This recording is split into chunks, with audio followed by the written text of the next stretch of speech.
आज हम बहुत ही खास टॉपिक के साथ जुड़े हैं। ये टॉपिक है हार्ट का हमारे इरेगुलर पीरियड के साथ कनेक्शन। हमारे इरेगुलर पीरियड्स की वजह से हमारे हार्ट हेल्थ पे, हमारे हार्ट प्रॉब्लम्स पे, हमारे ब्लड प्रेशर पे क्या असर पड़ता है, आज हम ये सब कुछ जानेंगे। आज हमारे साथ मौजूद हैं doctor Gayanti RB Singh, metro hospital and heart institute Noida से। मैम, बहुत बहुत स्वागत है आपका हमारे इस खास फेसबुक लाइव में। नमस्कार। बहुत बहुत धन्यवाद आपको इनविटेशन के लिए। अशु।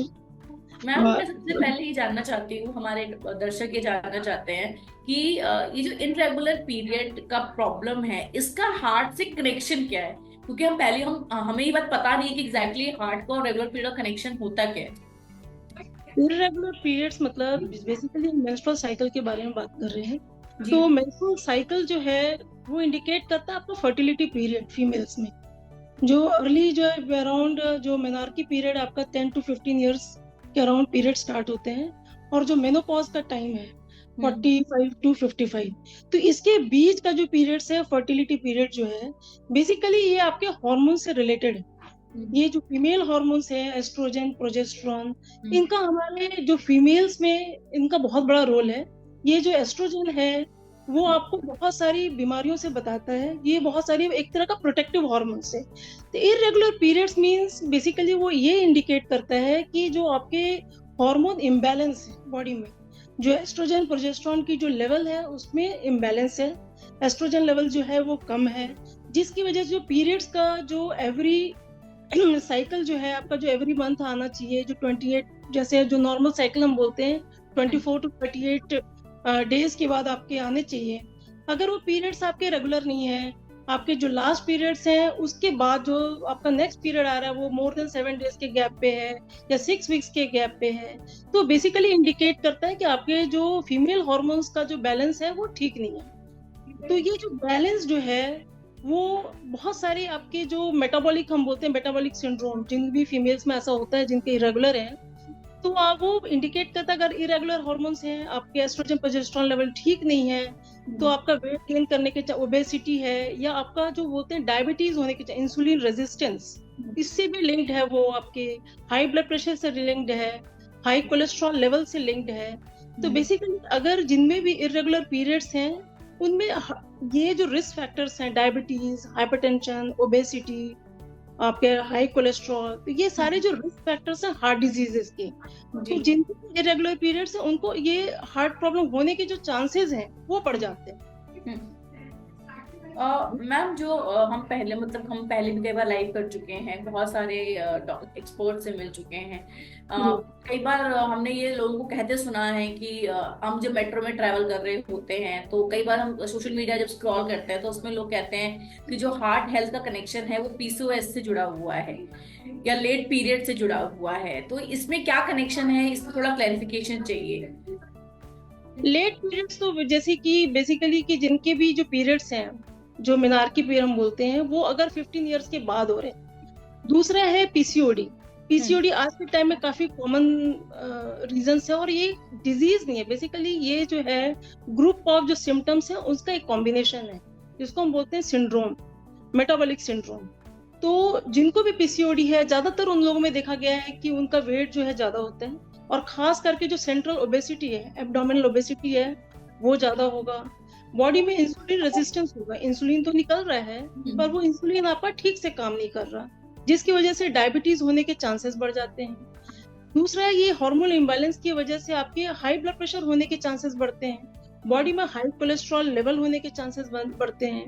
तो जिनको भी डायग्नोज हो गया अगर पीसीओडी, उनमें इरेगुलर पीरियड्स के भी जो चांसेस है वो काफी हाई होते हैं पीसीओडी वाले पेशेंट्स में, और इनको प्रेगनेंसी कंसीव करने में भी दिक्कत आती है। तो जिन्हें भी लगता है कि इनको इस तरह के सिम्टम्स हैं उनको डॉक्टर को दिखाना चाहिए। अगर पीसीओडी डायग्नोज हो गई है तो उनको अपना वेट कंट्रोल रखना है, सबसे इम्पोर्टेंट है। फिजिकल एक्टिविटी करते रहना जिससे कि आपका वेट जो है मेंटेन रहे। डाइट भी जो है, डाइट में भी आपको जो है हाई कैलोरी डाइट जो है, जैसे खास करके जो कार्बोहाइड्रेट रिच हैं या आपके हाई शुगर हैं या मैदा वगैरह रिफाइंड चीजें आप ले रहे हो, या आप जो फास्ट फूड्स वगैरह खा रहे हैं, तो सॉफ्ट ड्रिंक्स है, इस तरह की जो हाई कैलोरी डाइट है उसको अवॉइड करना चाहिए, तभी आप वेट लॉस भी करेंगे और आपका जो इंसुलिन जो रेजिस्टेंस है वो भी इम्प्रूव होगा।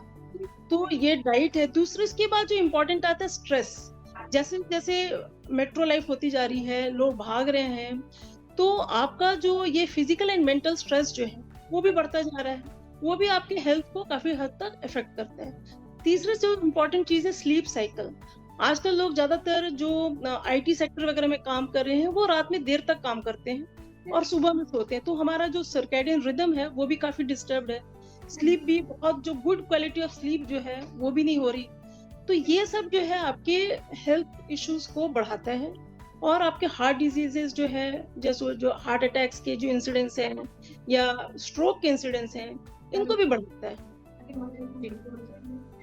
मैम आप कार्डियोलॉजिस्ट हैं नोएडा के metro hospital and heart institute में। जैसे मैं अपनी बोला कि आप हम हमारी लाइफस्टाइल है, खान पान है, उसकी वजह से हार्ट अटैक, हार्ट स्ट्रोक के मामले देखने को मिल रहे हैं। आपने कई बार देखा होगा सोशल मीडिया पे इन दिनों बहुत सारे रील्स आते हैं, बहुत सारे वायरल वीडियोस आते हैं, ड्राइवर गाड़ी चला रहा तो अचानक से हार्ट अटैक आया या हार्ट फेलियर हुआ और वो ऑन द स्पॉट उसकी डेथ हो गई। तो इसका रीजन क्या है कि अचानक से किसी को हार्ट अटैक आ रहा है, या मतलब तुरंत सडन हार्ट अटैक आया, मतलब पता भी नहीं चला, उसके अंदर सिर्फ तुरंत में इंसान मौत के मुंह में समा गया। इसके पीछे का रीजन क्या है? देखो यूजुअली जो ज्यादातर जो लोग हैं, हमें ऐसे लगता है कि सडन हुआ, ज्यादातर कुछ ना कुछ सिम्टम्स आपको कुछ दिनों से होने लगते हैं, ऐसा नहीं है कि सडन होता है, पर लोग यूजुअली उस सिम्टम्स को इग्नोर करते हैं। अगर कोई भी आपको चलने में सांस फूल रही है, या कभी चक्कर सा आ रहा है, या कभी चेस्ट हेवीनेस होता है खाना खाने के बाद, या आप ब्रिस्क वॉकिंग कर रहे हो या स्टेयरकेस चढ़ रहे हो, तो अगर कोई भी अनयूजुअल सिम्टम, बिल्कुल फिट थे, अगर आपको कोई भी अनयूजुअल सिम्टम्स हो रहे हैं तो चेकअप कराना बहुत जरूरी है। ज्यादातर क्या होता है कि अगर हमें सिम्टम्स हो रहे हैं हम उसको इग्नोर करते हैं, सोचते हैं कि नहीं चलो कोई बात नहीं, हो सकता है कि कोई और रीजन है, इंडाइजेशन है या गैस फॉर्मेशन वगैरह है। दूसरा है कि जो ड्राइविंग है, अगर लॉन्ग डिस्टेंस आप ड्राइव कर रहे हो कंटिन्यूअसली और ट्रैफिक बहुत ज्यादा होता है, तो उसकी वजह से बहुत बार आपका जो मेंटल स्ट्रेस लेवल है वो बढ़ जाता है।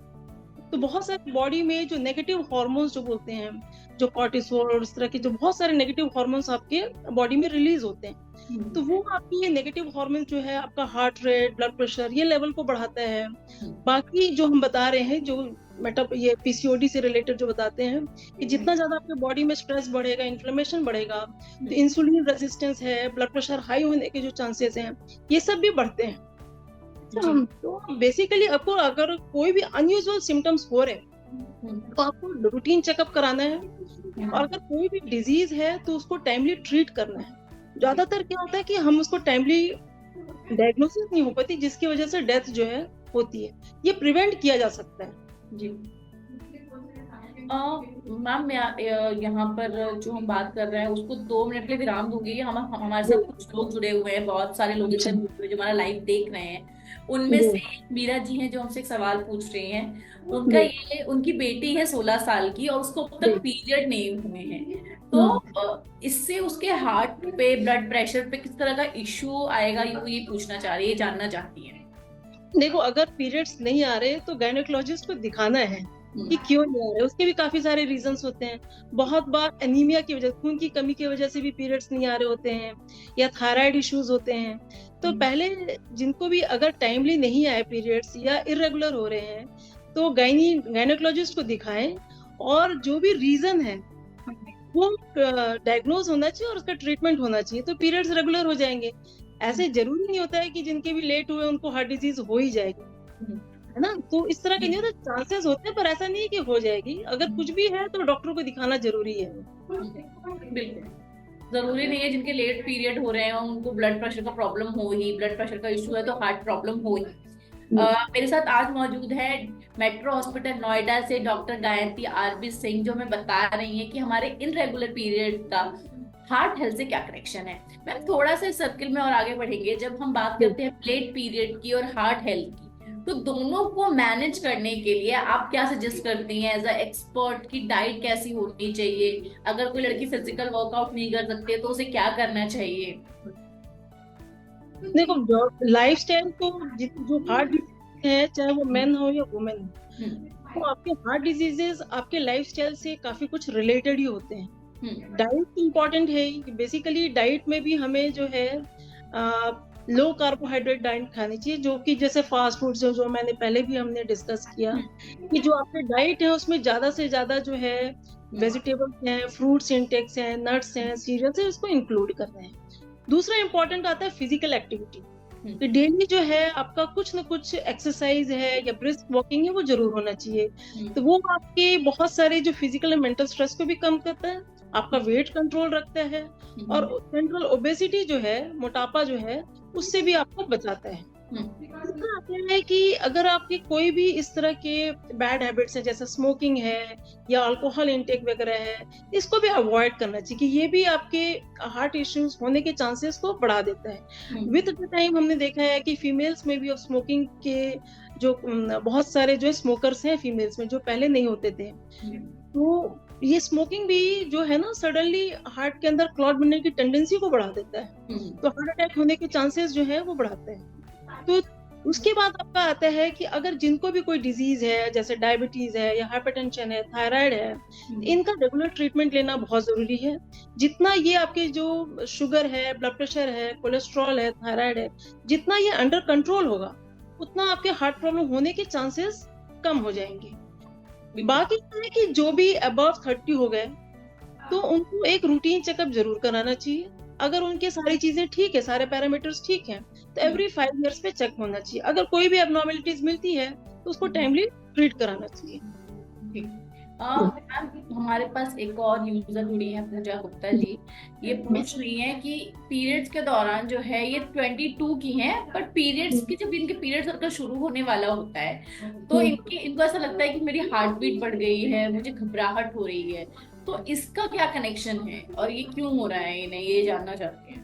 पीरियड्स का एक तो मैंने कहा कि जो पीरियड्स है आपके हार्मोन लेवल से रिलेटेड है। दूसरा है कि इंडिया में फीमेल्स में एनीमिया का जो रीजन है बहुत बहुत कॉमन है एनीमिया, तो अपना हेमोग्लोबिन जरूर चेक कराना चाहिए। अगर आपका हेमोग्लोबिन लो है और पीरियड्स होने से थोड़ा सा हेमोग्लोबिन और ड्रॉप करता है, तो वो भी आपके पल्स रेट को बढ़ाता है, ब्लड प्रेशर आपका जो है वो लो रहेगा और हार्ट बीट जो है आपका ज्यादा रहेगा। दूसरा है, आप जल्दी आपको थकान महसूस होगी, आप बहुत जल्दी थक जाएंगे। तो इसलिए हेमोग्लोबिन, जो यंग फीमेल्स हैं जिनमें इस तरह की जो चीजें उनको लगती है, तो दो चीजें बहुत इंपॉर्टेंट हैं। एक एनीमिया, जो हेमोग्लोबिन आपको चेक कराना, दूसरा थायराइड, क्योंकि इंडिया में थायराइड की भी इश्यूज जो है वो फीमेल्स में बहुत कॉमन है, चाहे वो लो हो, हाइपोथायराइड बोले या हाइपरथायराइड है, तो ये भी चेक कराना बहुत जरूरी है।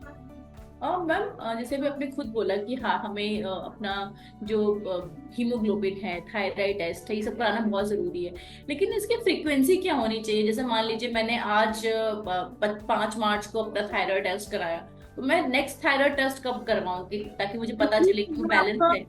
हाँ, अगर आपका हेमोग्लोबिन वगैरह ठीक है, मतलब बेसिकली हम हेमोग्लोबिन लेवल बोलते हैं कि फीमेल्स में अबव 12 होना चाहिए, 12 to 14 हो तो बहुत अच्छा है। ज्यादातर इंडिया में फीमेल्स में दिखाया था कि अराउंड 10 रहता है, या ज्यादातर इंडियन फीमेल्स जो हैं वो क्रॉनिक एनीमिया रहता है, उनमें आयरन डेफिशिएंसी एनीमिया जो है बहुत कॉमन है, क्योंकि डाइट से रिलेटेड है आपकी जो एनीमिया जो है। दूसरा, थायराइड भी अगर आपका नॉर्मल है तो 1 ईयर या बिल्कुल नॉर्मल एट 2 इयर्स इंटरवल पे भी करा सकते हैं। पर जिनको थायराइड की मेडिसिन ले रहे हैं, जो कि थायराइड की मेडिसिन पे हैं, तो उनको एटलीस्ट एवरी 6 मंथ्स पे अपना थायराइड लेवल जो है चेक कराते रहना चाहिए। या जो एनीमिक है, अगर उन्होंने पूरा अपना आयरन का कोर्स कंप्लीट कर लिया 3 मंथ्स का, तो 3 मंथ्स पे फिर एक बार हेमोग्लोबिन चेक करा। टेक्निकल इशू है शायद। मैम आपकी बात पूरी नहीं हो पाई, मैं दोबारा अपने दर्शकों को चाहूंगी आपकी बात दोबारा रिपीट करें जो आपने बोला अभी। हाँ, ये भी कि जैसे भी जिनको अगर सारे रिपोर्ट्स उनके नॉर्मल हैं, तो उनको 1 ईयर या बिल्कुल नॉर्मल है, तो हम बोलते हैं, हमारे तरफ से सजेशन होता है कि 5 इयर्स पे अपना एटलीस्ट एवरी 5 इयर्स इंटरवल पे आप अपना रूटीन चेकअप कराइए। पर जो भी एनीमिया है, जिनको हेमोग्लोबिन डाउन है, 10 से कम है, अगर वो आयरन रिप्लेसमेंट थेरेपी ले रहे हैं, तो उनको 3 मंथ्स पे एक बार चेक कराना चाहिए कि उनके जो हेमोग्लोबिन था पहले से कितनी इंप्रूवमेंट आई है। जो थायराइड की मेडिसिन पे हैं, जिनको भी हाइपोथायराइड हाइपरथायराइड है, तो उनको एवरी 6 मंथ्स पे अपने थायराइड प्रोफाइल जरूर कराना चाहिए। और साथ में अगर कोई भी और रिस्क फैक्टर है, डायबिटिक है, हाइपरटेंसिव है या कोलेस्ट्रॉल वगैरह है, तो उनको एटलीस्ट वंस ईयर अपने जो रूटीन ब्लड टेस्ट जो है वो जरूर कराने चाहिए। जो नॉर्मल है वो वंस ईयर उनके लिए सफिशिएंट है। जी मैम, जैसे आपने बोला भी एनीमिया का प्रॉब्लम है, ये हम देखते हैं प्रेगनेंसी के दौरान ज्यादा देखने को मिलता है। तो जब हार्ट की बात होती है तो एनीमिया कहाँ पर स्टैंड करता है? हार्ट का और एनीमिया का क्या कनेक्शन है? हार्ट का भी बेसिकली एनीमिया जो है, अगर शरीर में खून की कमी होगी तो जैसा कि सभी को पता है कि ये जो हेमोग्लोबिन है वो ऑक्सीजन जो है आपके पूरे बॉडी में, उसके थ्रू पूरे बॉडी को ऑक्सीजन सप्लाई मिलती है। तो अगर आपका हेमोग्लोबिन कम है तो आपको ऑक्सीजन सप्लाई भी पूरे बॉडी की कम हो जाएगी। उसकी वजह से आपको जो है बहुत जल्दी थकान महसूस होगा। जो भी एनीमिक है उनकी जो है हार्ट रेट जो है, क्योंकि उसको बॉडी को कंपनसेट करने के लिए उन लोगों का जो पल्स रेट है वो हाई होता है, यूजुअली मोर देन 100 मिल सकता है, और ब्लड प्रेशर जो है उनका लो रहता है। तो low blood pressure, high heart rate जो है ये आपके हार्ट के ऊपर लोड डालता रहता है। अगर आपको क्रॉनिक एनीमिया है, इसको करेक्ट नहीं किया गया, ये बहुत टाइम तक ऐसी रहा, तो फिर ये आपका हार्ट जो है धीरे धीरे हार्ट के मसल्स वीक होने लगेंगे और हार्ट जो है डायलेट होने लगेगा। सॉरी। तो क्रॉनिक एनीमिया जो है वो हार्ट फेलियर के चांसेस को बढ़ाता है। अगर हेमोग्लोबिन आपका डाउन रह रहा है तो उसको करेक्ट करना, टाइमली करेक्ट करना बहुत जरूरी है। बिल्कुल। और मैम ऐसे कोई 5 कॉमन सिम्टम्स या 5 ऐसे कोई लक्षण जिसके बारे में आप बताना चाहें हमारे यूजर्स को, जो महिलाओं में दिखते हैं हार्ट अटैक आने से पहले, हार्ट स्ट्रोक आने से पहले? जो कॉमन सिम्टम्स है, सबसे पहले तो चेस्ट पेन है। बहुत बार फीमेल्स में चेस्ट पेन नहीं होता, पर जो most common symptom of chest pain है, जो सेंटर ऑफ द चेस्ट में होगा, पूरे छाती में ऐसे फैल जाएगा आपका। वो हो सकता है कि जलन जैसा हो या भारीपन जैसा हो, कोई जरूरी नहीं है कि बहुत सीवियर चेस्ट पेन ही हो, पर अगर आप बिल्कुल ठीक थे, सडनली आपको जलन सा होने लगा या भारीपन होने लगा है, और वो पेन जो है कभी कभी दोनों शोल्डर की तरफ, कंधे की तरफ, गले की तरफ या जॉ की तरफ या बैक की तरफ जा रहा है। बहुत बार कुछ लोगों को जो चेस्ट पेन है वो लोअर अपर एब्डोमिनल और लोअर चेस्ट पे भी होते हैं। दूसरा है सांस फूलने की दिक्कत। अगर आप बिल्कुल पहले ठीक थे, अब आपको थोड़ा चलने पे या एक्सर्ट करने पे सांस फूलने लग रही है, तो ये भी जो है वो हार्ट अटैक का एक जो रिस्क, आपको सिम्टम्स जो है वो बताता है। तीसरा है कि अगर आप बिल्कुल ठीक थे, आपको चक्कर आने लगा। मैम आपका ऑडियो आई थिंक फिर बंद हो गया है। तो बेसिकली चेस्ट पेन है, शॉर्टनेस ऑफ ब्रेथ है, डिजीनेस है, को चक्कर आने लगता है, या आपकी हार्ट बीट बढ़ जा रही है। आप बिल्कुल ठीक थे, आपकी हार्ट बीट जो है वो मोर देन 100 चली जा रही है, या हार्ट बीट आपकी 40 के नीचे चली जा रही है। तो ये सारे जो सिम्टम्स हैं वो इंडिकेट करता है कि आपको हार्ट अटैक होने की चांसेस हो सकता है। तो अगर कोई भी इस तरह के अनयूजुअल सिम्टम्स हो रहे हैं, चेस्ट पेन हो रहा है, सांस फूल रही है, या आपकी धड़कन बढ़ जा रही है, आपको चक्कर आ रहा है, या पैरों पे स्वेलिंग आने लगी है, तो फिर डॉक्टर को दिखाना है, रूटीन चेकअप कराना है। जो हार्ट के भी जो रूटीन चेकअप होते हैं, जैसे कि ईसीजी हो गया या हम इकोकार्डियोग्राफी करते हैं, उससे भी आपके हार्ट की जो पंपिंग कैपेसिटी है वो पता चलता है। हार्ट के वाल्व आपके कैसे करें उसके बारे में पता चलता है। दूसरा उसके बाद इम्पोर्टेंट आता है कि अगर आपको डायबिटिक है तो उसका भी ट्रीटमेंट लेना बहुत जरूरी है टाइमली, क्योंकि बहुत लोग जो भी जैसे डायबिटीज है या ब्लड प्रेशर हाई है, उन्हें लगता है कि मेडिसिन खाएंगे तो आदत सी बढ़ जाएगी। पर बेसिकली ये है कि जितना आपका blood sugar, blood pressure, cholesterol जितना कंट्रोल रहेगा, उतना हार्ट डिजीज होने के चांसेस कम हो जाएंगे। तो बेसिकली अगर कोई प्रॉब्लम है तो उसको टाइमली ट्रीट करना बहुत जरूरी है। मैम 5 मतलब हम इस सेशन को वाइंड अप करने की अब वो आ रहे हैं, टाइम कम है हमारे पास, तो 5 हेल्थ टिप्स जो आप एज अ वुमेन्स को देना चाहेंगे कि वो उनकी हेल्थ, क्योंकि इंटरनेशनल वुमेन्स डे सेलिब्रेट कर रहे हैं हम लोग, कि वो हेल्दी रहे, उनको हार्ट से रिलेटेड प्रॉब्लम ना हो। सबसे इम्पोर्टेंट तो डाइट है कि हेल्दी डाइट लें, रेगुलर एक्सरसाइज करें, नींद अच्छी लें, वेट कंट्रोल में रखें अपना, और कोई जो बैड हैबिट्स है उसको अवॉइड करें। अगर कोई डिजीज है तो उसका टाइमली चेकअप कराएं और टाइमली उसका ट्रीटमेंट लें। आज के लाइव में फिलहाल इतना ही। बहुत बहुत धन्यवाद हमारे साथ जुड़ने के लिए। धन्यवाद। ओके।